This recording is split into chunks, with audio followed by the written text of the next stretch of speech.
All right, you're welcome. Now, for this particular design that we are creating, you need to create your pattern first of all. I believe you should be able to create a pattern. So the first thing you want to do after you have created your pattern is to place it on a leather.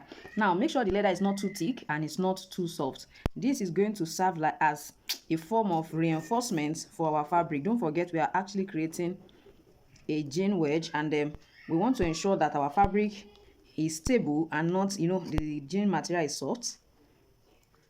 So we want to make sure that it's not too soft. So the first thing you want to do is to, cut out all your patterns, the back pattern, the strap, and all of that. You understand? That's the first thing you want to do. This is the back pattern, this is the strap, and this is the front part. So you have 1, 2, 3, 4. That's how you do that.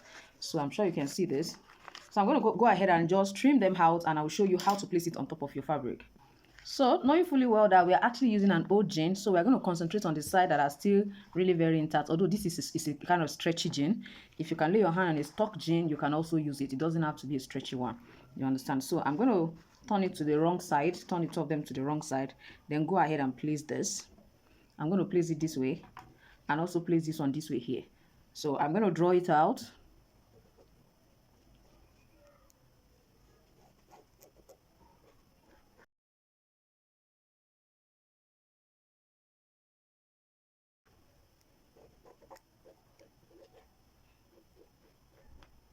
So our first assignment is to apply our adhesive on top of it.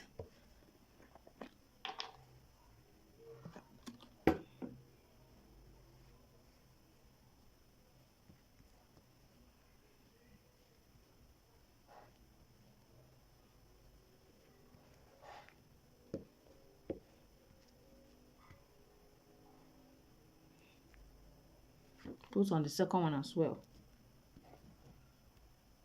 I love to use a smooth part because I want the outer part of the fabric to be very smooth.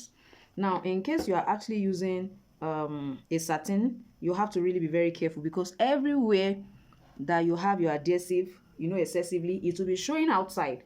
So you really need to be very careful when you are doing this. You want to make the application as smooth as possible.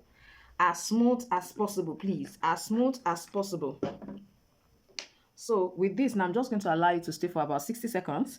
Then I'm going to place it right on top of the fabric right away. This one, I'm not going to draw. I have already applied it. So I'm just going to ensure that at least I have enough, for the folding. So for this one, like I said, I'm going to also place. So we are placing them like that. So you want to check the other side. It's very smooth. So please, if it's a satin, like I said, or any other fabric, be careful not to apply too much, like it will be showing outside. I keep repeating that. It will be reflecting the patch or the patchwork, like all those parts that is not smooth on the surface of the leather will be showing. And that's the reason I'm not using this particular part of the leather, because if it's a very smooth fabric like satin, you'll find out that all these grains, all these lines that we are seeing right on top of the wrong side of the leather will be showing, on this other side. So that's why I love to use that smooth part of my leather when I'm actually working with fabric. Now, this is not you may decide not to use leather for yours if you don't want to. So you can get, normal sewing interface. We have some interface that is used. We have Wardy, we have gum stay, we have light stay, we have air stay. Those are the names they call the ones they use here in Nigeria. So you might want to use any of them. For those ones, you can easily just iron them on top of the fabric. Yes, you can place and iron. So what it means is that instead of using this particular leather to actually reinforce your fabric and make it thick enough to be able to sustainably be used as an upper, you cut that interface with the same pattern, the same way I cut this leather. You cut it. At that point, when you place it on it, you will actually turn it over. You don't have to use adhesive because many of those interface, they automatically come with stay on glue. So you just need to heat to activate the glue on top of it. So what you just need to do is to use your pressing iron to actually do the bonding with the fabric instead of the first part of it that I did, that I applied the adhesive on top of this. But when it comes to this side of it, you definitely still have to follow this process to position it, except you want to use another kind of gum or what we call an hemming stay. But I believe if you are able to actually use either fabric, either leather, or those interface that I mentioned, like gum stick is a bit, you know, is a bit thick, one way or the other. You can actually use that one. You'll be hearing thick stick, hard stick, all those kind of different names for all of them. So, but for me, I always use, you know, my leather to do it, and it always give me, the result that I want. So most of it, I'm not sure I've ever used any of those interface, but I know you can actually use the interface if that is what you find available, around you. And don't forget, um don't try to create this without actually using leather, as part of the upper. It's just to reinforce it, because even the stay that I'm mentioning, does not have so much capacity, to hold down, and make the upper very stable. So we're going to just allow it to dry, and then we'll come back and fold.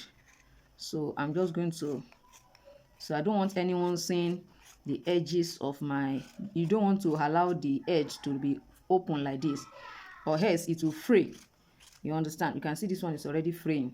As you are removing it, it will be removing. So if you are going to do any style that has to do with fray, you must have make sure that you hold down the other part of the upper.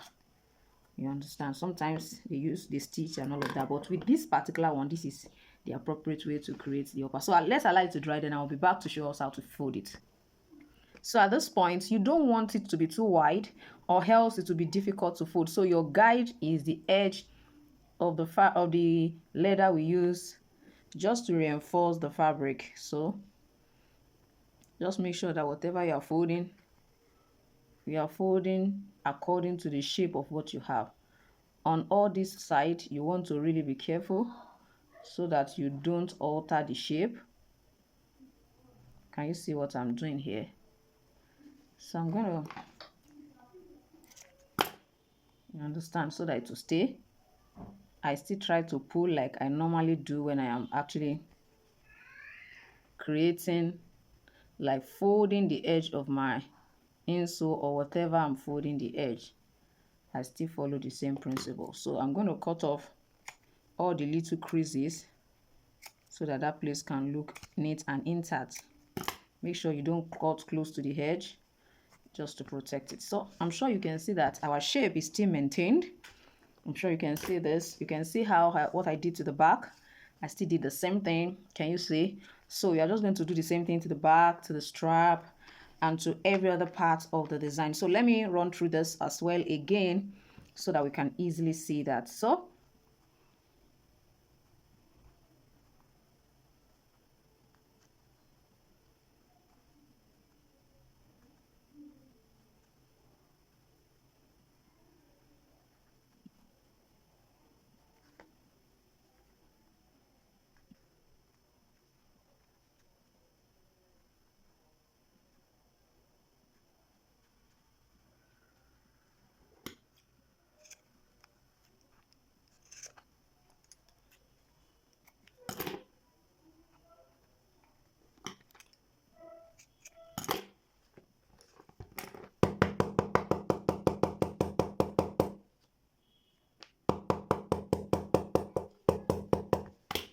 I'm sure you can see what I have. So definitely we have this, around here. We have this on the other side. Don't forget they are together this way. Can you see what we have already? So now we are going to use an accessory to hold them together. Now, one of the things that I plan to do is, at this point, you cannot last like this. You are still going to line it. So I'm going to still place it on my lining to actually line. Now, I decide to use one of my lining leather to actually do the reinforcing. You understand? So you can use any leather of your choice anyway. So I intend to actually position it this way and then line together, so that when I stitch, I'm going to stitch down this way and stitch down this way, then just trim, allow them to still be connected, by the lining. So with that, I'll be able to adjust, I'll be able to place this, and be able to fix also the accessory. So that is what I intend to do. So whatever kind of accessory you intend to place there, you want to actually check that out and be sure that it perfectly fits. You understand? And if you want to fix your accessory before you continue, I will advise that you put it in it right here, and let it be together right on top of it. So put it together, align it, align your, the two of them here on top of your lining, and then fix your accessory so that the accessory will not be showing after you have stitched outside. After outlining, let's say this is what I'm going to be using to line it. I don't want us to allow our accessory to be showing outside here. It's not a crime, but if it does, you might have to cut a little piece of leather to cover the iron, because it might be altering the fit of whoever you are customizing, the design for. So I'm sure you can see what I have right here. You can see what I have right there. So that's what we have. So I'm going to go ahead and line, then go ahead and stitch, attach the buckle, attach the strap.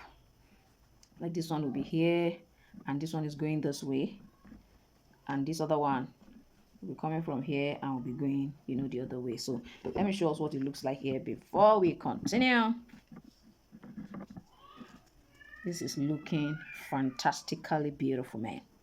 When something is fantastically beautiful, what can you imagine? Can you see what it looks like right here? So by the time we fix the front, we are good to go. You understand? I'll just fix the buckle here, and this goes in. I'm going to actually stitch this probably inwards.